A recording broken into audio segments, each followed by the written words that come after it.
Et bonjour à tous, je suis Cyramor et aujourd'hui, je suis ravi de pouvoir faire cette vidéo de réception de chez Graded Card Center, ma réception de cartes PSA, Harry Potter et Pokémon, envoyées il y a maintenant un peu plus d'un mois.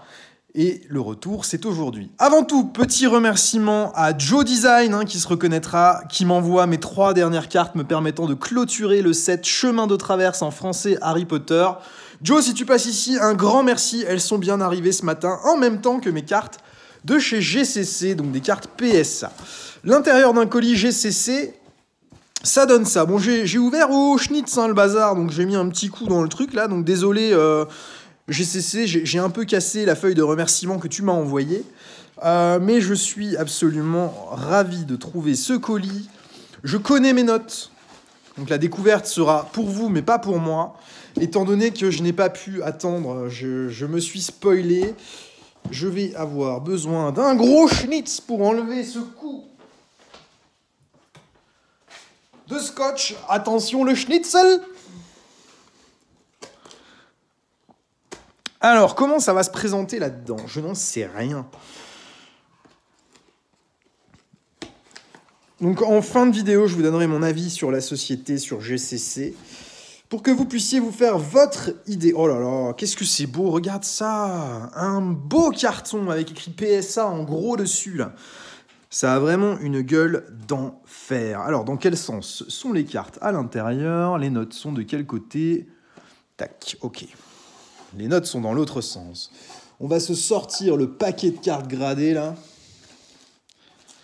C'est très joliment fait, ce petit colis.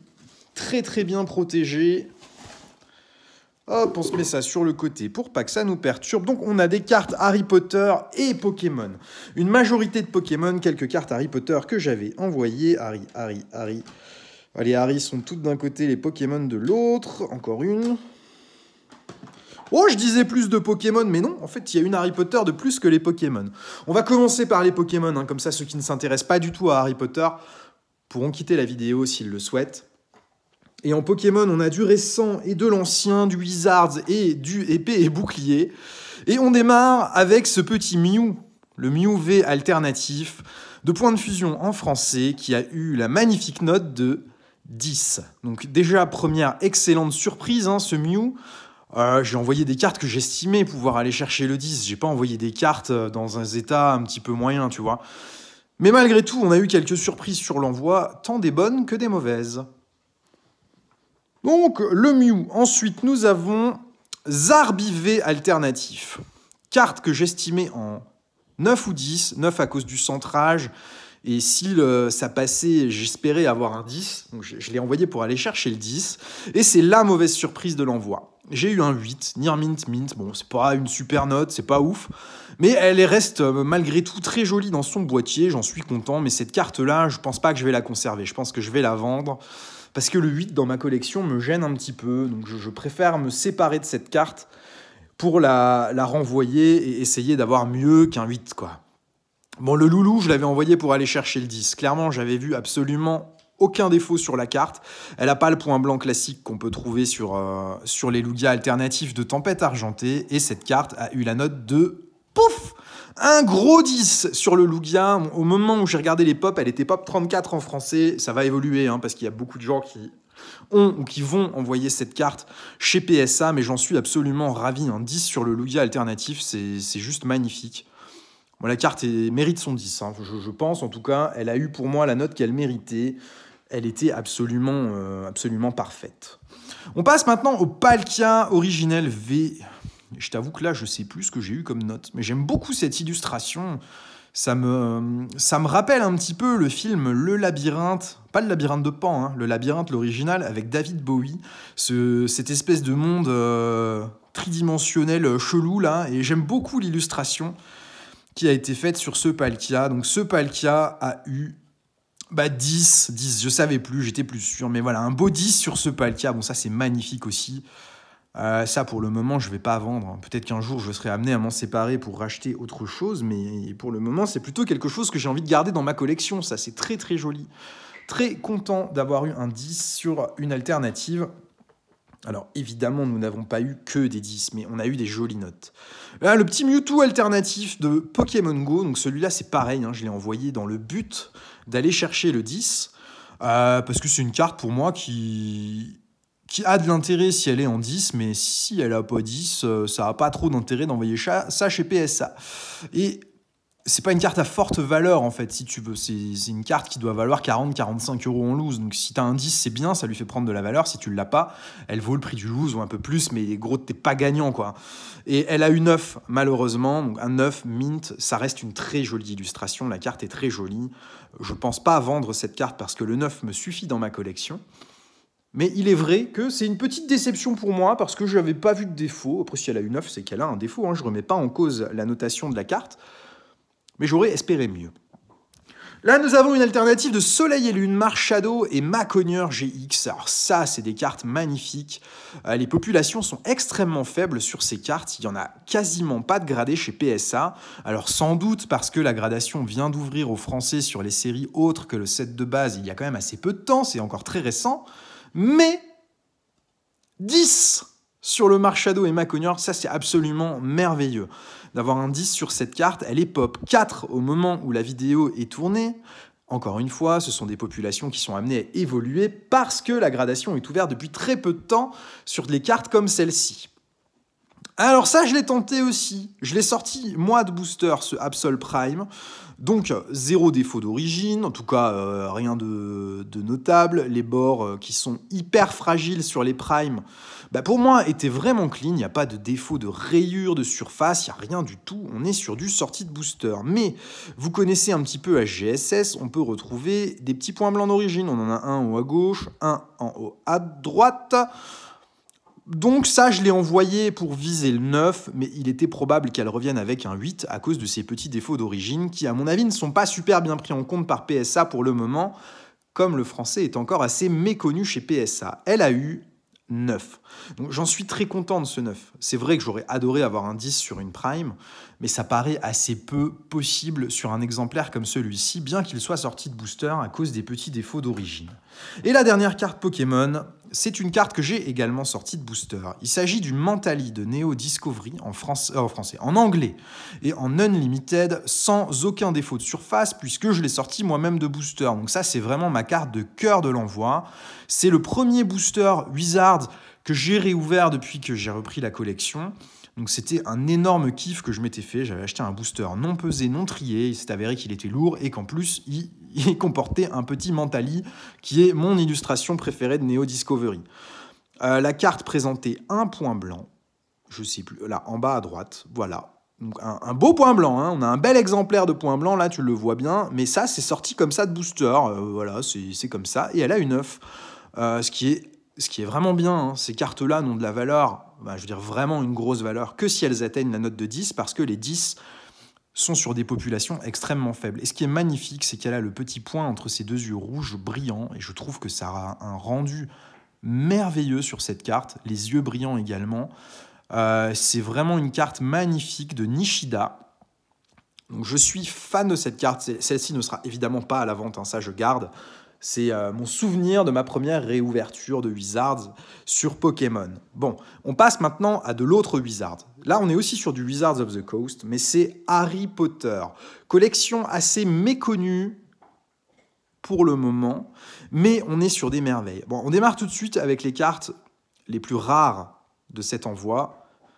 On est sur la série Coupe de Quidditch en français. Coupe de Quidditch en français, ça n'existe quasiment pas. Il n'y en a pas des boosters en vente, ou très très peu. Celui-ci avait une print line verticale. Ici, j'essaie de vous montrer. On voit l'éclair ici de l'effet foil qui est un petit peu tranché. Ce qui fait que la carte ne pouvait pas aller chercher un 10. Déjà, clairement, c'était pas possible. C'est des cartes qui sont très dures à grader sur Harry Potter parce que très facilement abîmées. Et cette carte a eu un joli 9. Un 9 sur Coupe de Quidditch en français, je pense que la pop va évoluer avec le temps, c'est pareil, hein, c'est les toutes premières cartes Coupe de Quidditch gradées par PSA, donc elles sont toutes pop 1, mais Ça peut évoluer avec le temps si d'autres gens en envoient, mais déjà, il n'y a pas grand monde qui en possède de ces cartes, et encore moins en état sortie de booster. Ça existe, hein, je ne suis pas le seul à en avoir, mais je ne suis pas sûr que d'autres les envoient chez PSA, parce que les collectionneurs Harry Potter ont tendance à collectionner plus en classeur qu'en gradé.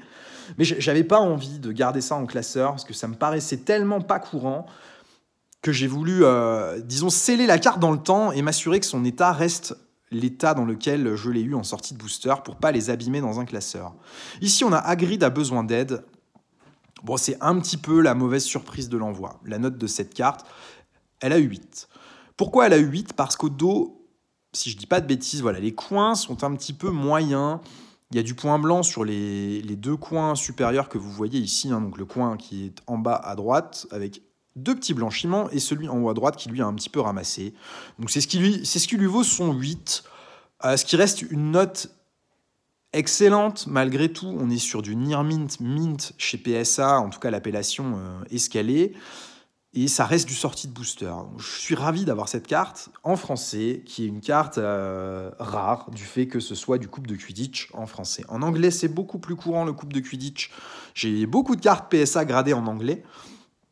Il en existe beaucoup plus. Et on a ici Harry l'attrapeur, donc une carte la plus prisée du set coupe de Quidditch, sur un set qui est déjà quasiment introuvable.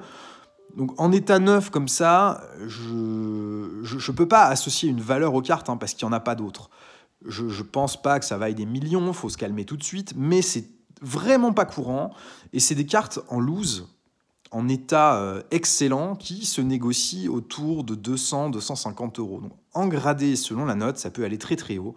Et le Harry Potter en 10 prend une valeur démesurée, étant donné que sur le set de base, hein, qui est le set le plus gradé en Harry Potter, seulement 10% des cartes reviennent avec un 10. Et ici, nous avons eu 9 sur Harry l'attrapeur. Ça, c'est pop 1. Et ça risque de le rester un bon moment. Ou en tout cas, ce n'est pas des pops qui sont amenés à beaucoup évoluer, étant donné que ce sont des cartes très très difficiles à obtenir. Et le focus fénin, parce que j'ai mis mes PSA derrière qui viennent tout foirer. Donc voilà, ça c'est la pépite de cet envoi. À mon avis, loin devant le Lugia en PS à 10. C'est la plus jolie carte que j'ai reçue là sur cet envoi PSA. Elle est magnifique. Moi, j'en suis absolument ravi. C'est les 3 seules cartes que j'avais sur Coupe de Quidditch, le reste est français aussi, mais c'est du set de base.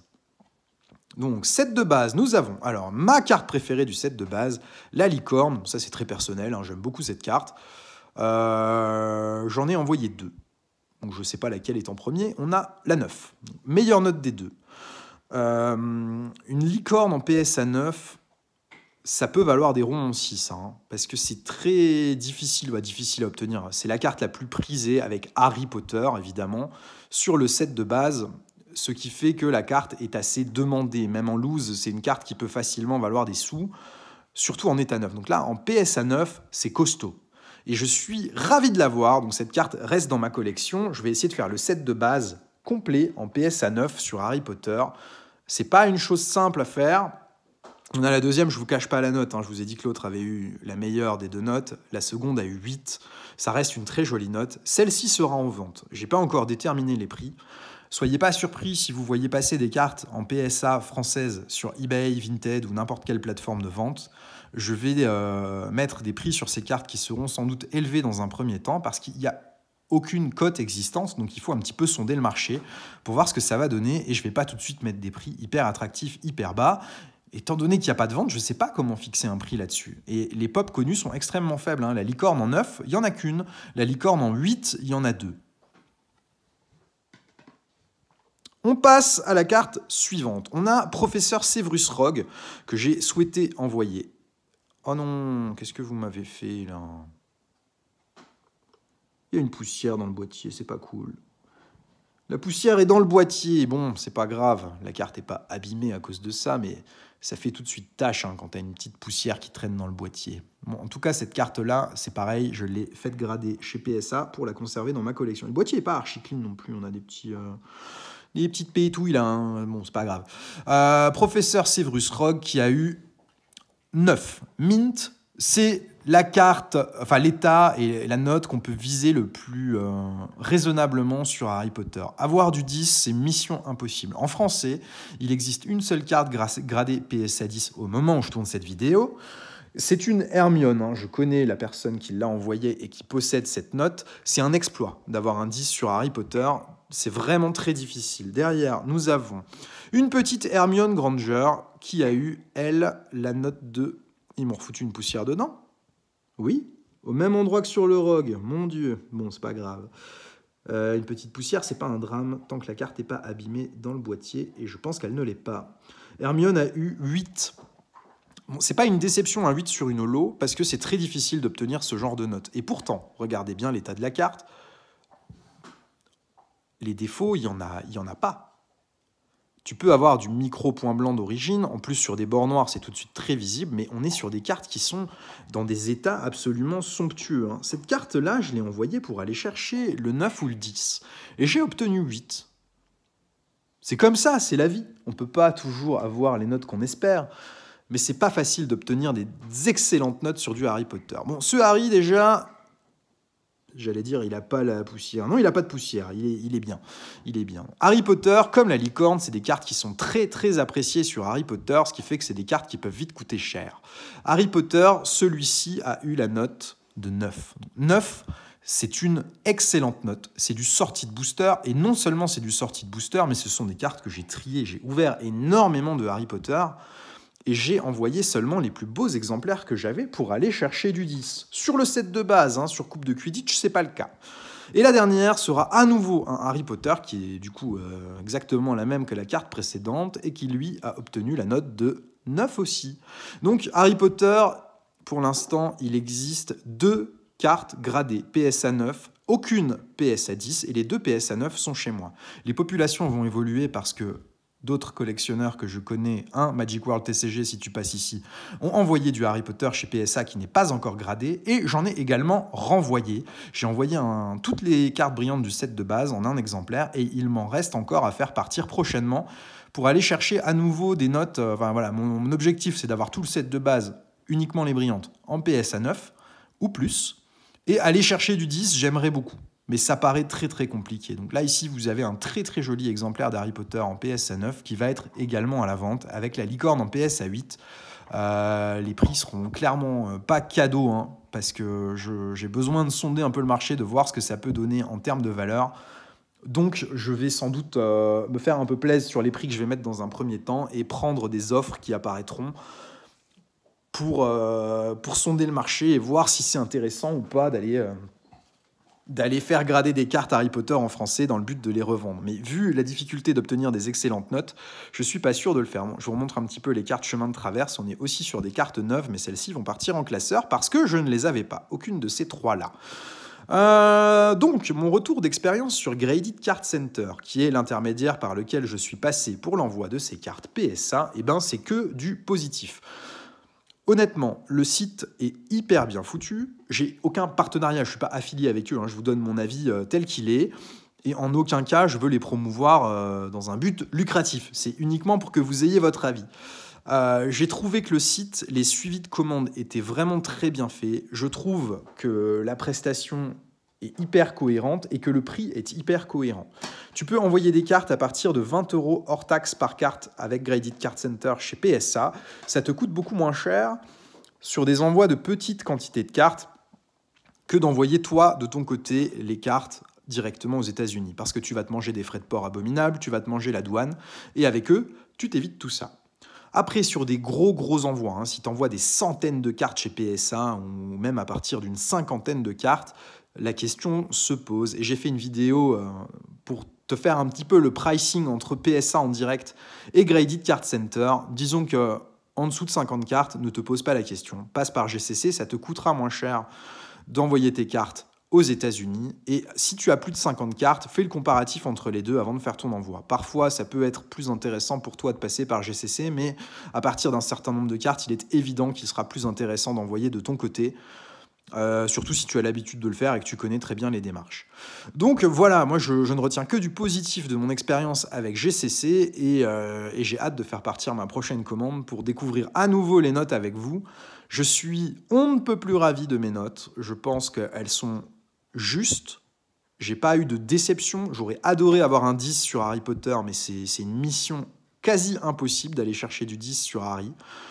Mais ça arrivera, hein, j'en ai encore beaucoup à envoyer. Je vais aller le chercher, le 10. On y arrivera. Mais en tout cas, les cartes sont très jolies. On a reçu quelques pépitas en 10 sur Pokémon. Évidemment, le Lugia, c'est un gros bébé, c'est un gros morceau, ça vaut un petit peu de rond, et c'est une très jolie carte. Donc voilà, je suis très très content d'être allé chercher cette carte en PSA 10, qui a une pop extrêmement faible, hein, 34 sur du français, ça reste pas grand-chose pour une carte qui est sortie maintenant quasiment... Ouais, ça doit faire 8 mois, 10 mois que la série est sortie, la gradation est ouverte depuis quelques mois aussi. C'est pas mal, c'est pas mal. Et il n'y a pas une majorité de 10 sur cette carte à cause des défauts d'origine qu'on lui connaît. Donc j'espère que cette vidéo de réception PSA vous aura plu et qu'on pourra s'en faire une autre bientôt. La prochaine réception de cartes gradées ne sera pas PSA, ce sera CGC. J'ai envoyé mes cartes à erreur. Se faire grader chez CGC en Allemagne. J'ai pu déposer les cartes au Gala TCG à CGC. Et j'ai 11 cartes qui vont revenir prochainement avec des très très grosses erreurs que je vous présenterai en vidéo. Donc merci à tous d'avoir suivi cette vidéo, cette réception de cartes gradées PSA. Merci à GCC pour le service rendu. Hein. Ça s'est très bien passé avec vous, j'en suis absolument ravi. Et j'encourage les gens qui souhaitent faire grader leurs cartes chez PSA à utiliser vos services, bien évidemment. Et à bientôt pour de nouvelles aventures en termes de gradation de cartes, quoi. Allez, bonne journée à tous, bye bye.